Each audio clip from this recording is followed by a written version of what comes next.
Mas o interessante é que nós olhamos para o Antigo Testamento, não conseguimos enxergar que era um outro momento histórico, ético e até espiritual, e tomamos aquelas verdades como se Deus fosse um Deus de ódio. E ao invés de olharmos para Cristo e dizermos: esse é o Deus que sempre esteve e sempre foi o mesmo, desde a sua aliança, que permanece no seu sangue para a eternidade, eu tiro a misericórdia de Deus e o interpreto como um Deus de vingança. E o pior, eu escolho o Deus do mal para ser o meu Deus. É por isso que nas redes sociais e no bate-papo que você vê, nós encontramos tanta gente odiosa. E nós encontramos tantos religiosos fomentando o ódio, a espada, a bala, para se fazer justiça.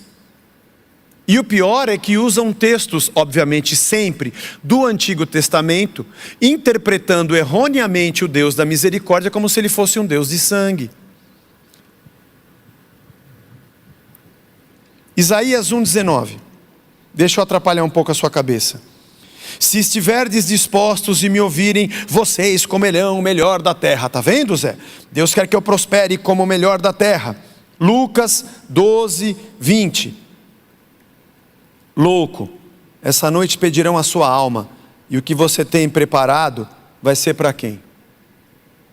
Parece que a lógica do Antigo Testamento, onde a terra era a terra, o fruto era o fruto de verdade, o terreno era o terreno mesmo, o reino era um reino humano mesmo, o trono era um trono mesmo, e a grande prosperidade era material mesmo, porque era um tempo histórico para que o menino nascesse. Agora virou de cabeça para baixo. Agora seu fruto não é mais dessa terra. Se crerdes e me ouvirdes, comereis o melhor dessa terra. Agora, quando depois de Cristo calma, o seu reino não é mais nessa terra. Louco, se ajuntou tanto, vai ficar para quem? Deixa eu ler 1 Samuel 7,13 para você. Este edificará um templo ao meu nome, e eu estabelecerei para sempre o trono do seu reino.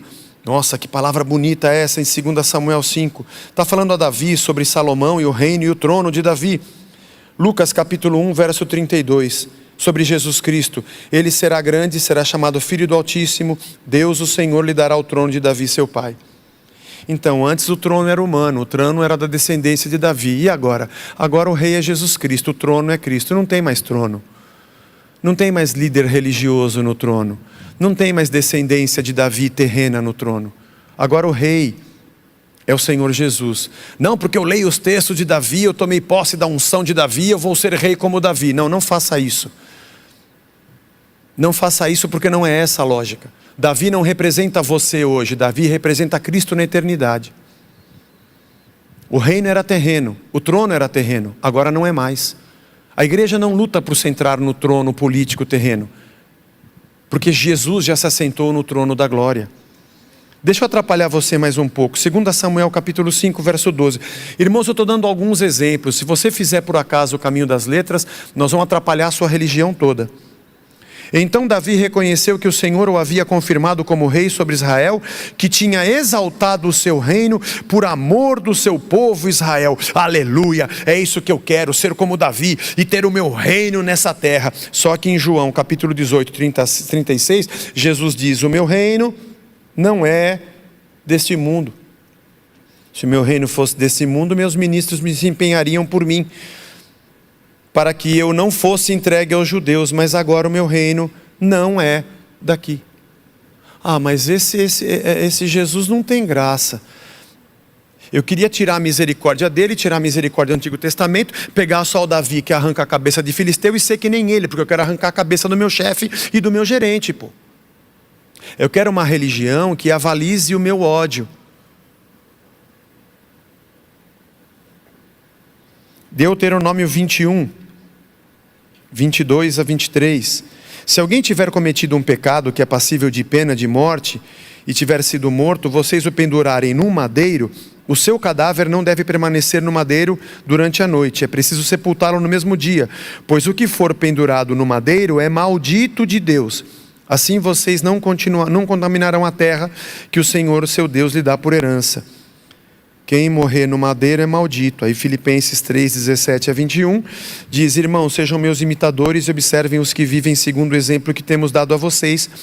Porque muitos andam entre nós, dos quais repetidas vezes eu lhes dizia agora, até chorando, que são inimigos da cruz de Cristo. Não, Paulo, está certo, eu tenho que ser inimigo da cruz, porque é maldito que ficar no madeiro.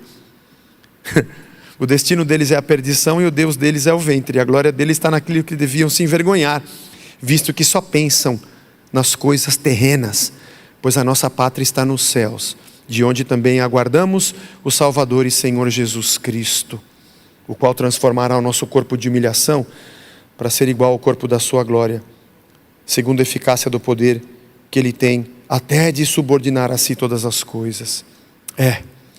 Quem estava no madeiro era maldito, mas para nós Jesus é bendito. Sempre Deus foi um Deus de misericórdia.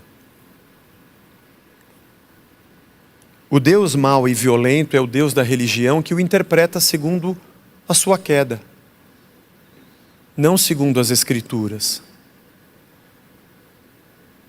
O Rei das Nações abençoaria todas as famílias da terra. Mas para a lógica religiosa isso é péssimo.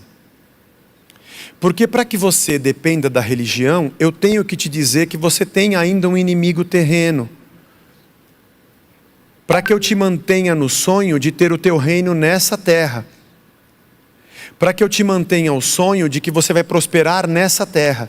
E que você vai ter um trono nessa terra. E que você vai colher frutos dessa terra.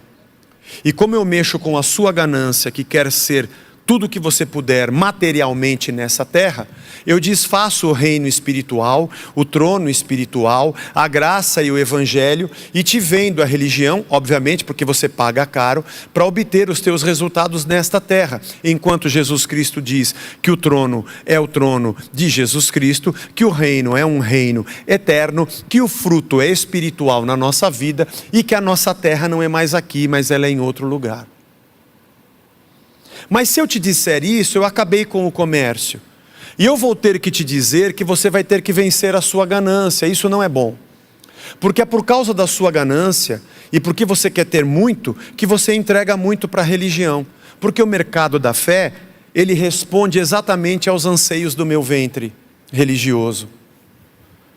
Por isso Jesus bateu de frente com os religiosos.